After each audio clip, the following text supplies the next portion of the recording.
ನಕಲಿ ಪ್ರಶ್ನೆ ಪತ್ರಿಕೆ ಹಾವಳಿ, ವಿದ್ಯಾರ್ಥಿಗಳೇ ನಂಬಿ ಮೋಸ ಹೋಗದಿರಿ ಎಂದ ಕೆಎಸ್ಇಎಬಿ.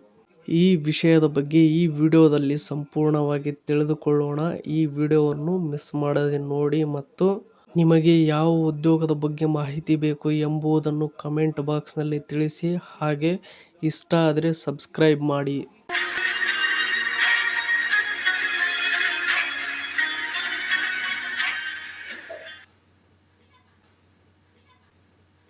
2026ನೇ ಸಾಲಿನ ದ್ವಿತೀಯ ಪಿಯುಸಿ ಪರೀಕ್ಷೆಗೆ ಕೌಂಟ್ ಡೌನ್ ನಡುವೆ ಕೆಲವು ದುಷ್ಕರ್ಮಿಗಳು ಸಾಮಾಜಿಕ ಜಾಲತಾಣಗಳಲ್ಲಿ ನಕಲಿ ಪ್ರಶ್ನೆ ಪತ್ರಿಕೆಗಳನ್ನು ಹಂಚುತ್ತಿರುವ ಆರೋಪ ಕೇಳಿಬಂದಿದೆ.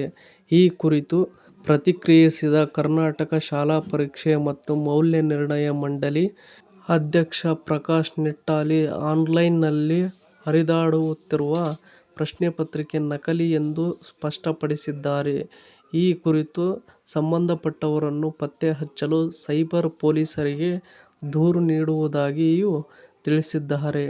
ಇನ್ನು ಕರ್ನಾಟಕ ಬೋರ್ಡ್ ಎಸ್ಎಸ್ಎಲ್ಸಿ ಪರೀಕ್ಷೆಗಳು ಮಾರ್ಚ್ 18ರಿಂದ ಆರಂಭವಾಗಲಿದ್ದರೆ, ಪಿಯುಸಿ ಪರೀಕ್ಷೆಗೆ ಬೆರಳೆಣಿಕೆ ದಿನಗಳಷ್ಟೇ ಬಾಕಿ ಇದ್ದು ಫೆಬ್ರವರಿ 28ರಿಂದ ಪ್ರಾರಂಭವಾಗಲಿವೆ.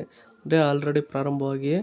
ಈ ಹಿನ್ನೆಲೆ ನಕಲಿ ಪ್ರಶ್ನೆ ಪತ್ರಿಕೆಗಳ ಹರಿದಾಟ ಆರೋಪ ಕೇಳಿಬಂದ ಕಾರಣ ಎಸ್ಎಸ್ಎಲ್ಸಿ ಮತ್ತು ಪಿಯು ಪರೀಕ್ಷೆಗಳ ವೇಳೆ ಸಾಮಾಜಿಕ ಜಾಲತಾಣಗಳ ಮೇಲೆ ನಿಗಾ ವಹಿಸುವುದಾಗಿ ರಾಜ್ಯ ಸರ್ಕಾರ ಘೋಷಿಸಿದೆ.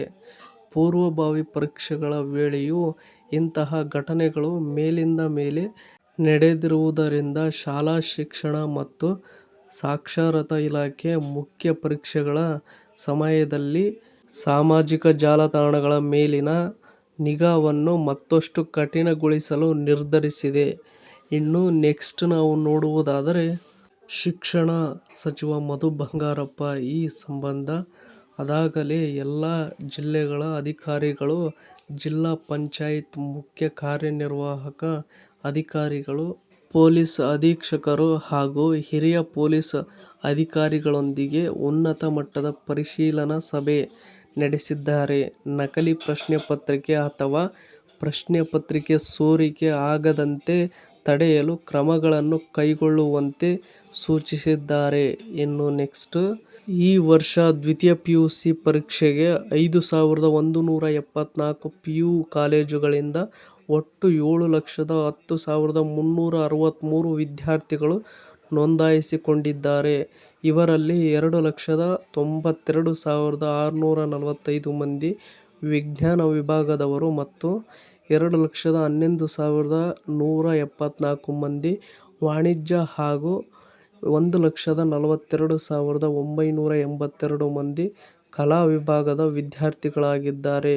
ಇನ್ನು ರಾಜ್ಯಾದ್ಯಂತ 1,217 ಕೇಂದ್ರಗಳಲ್ಲಿ ಪರೀಕ್ಷೆಗಳು ನಡೆಯಲಿವೆ. ಹಾಗೆಯೇ ಎಸ್ಎಸ್ಎಲ್ಸಿ ಪರೀಕ್ಷೆಗಳು 2,871 ಕೇಂದ್ರಗಳಲ್ಲಿ ನಡೆಯಲಿದ್ದು, 15,941 ಶಾಲೆಗಳಿಂದ ದಾಖಲೆ ಪ್ರಮಾಣದ 9,02,889 ವಿದ್ಯಾರ್ಥಿಗಳು ಈ ವರ್ಷ ಪರೀಕ್ಷೆ ಬರೆಯಲಿದ್ದಾರೆ ಎಂದು ಇಂಡಿಯನ್ ಎಕ್ಸ್‌ಪ್ರೆಸ್ ವರದಿ ಮಾಡಿದೆ. ಇನ್ನು ಇದೇ ತರಹದ ಮತ್ತಷ್ಟು ಉದ್ಯೋಗಕ್ಕೆ ಸಂಬಂಧಿಸಿದ ಸುದ್ದಿಗಳನ್ನು ಓದಲು ನಿಮ್ಮ ಜಾಬ್ಸ್ ಅಂಡ್ ಎಜುಕೇಷನ್ ಅಪ್ಡೇಟ್ ಚಾನಲ್ಗೆ ಸಬ್ಸ್ಕ್ರೈಬ್ ಆಗಿ.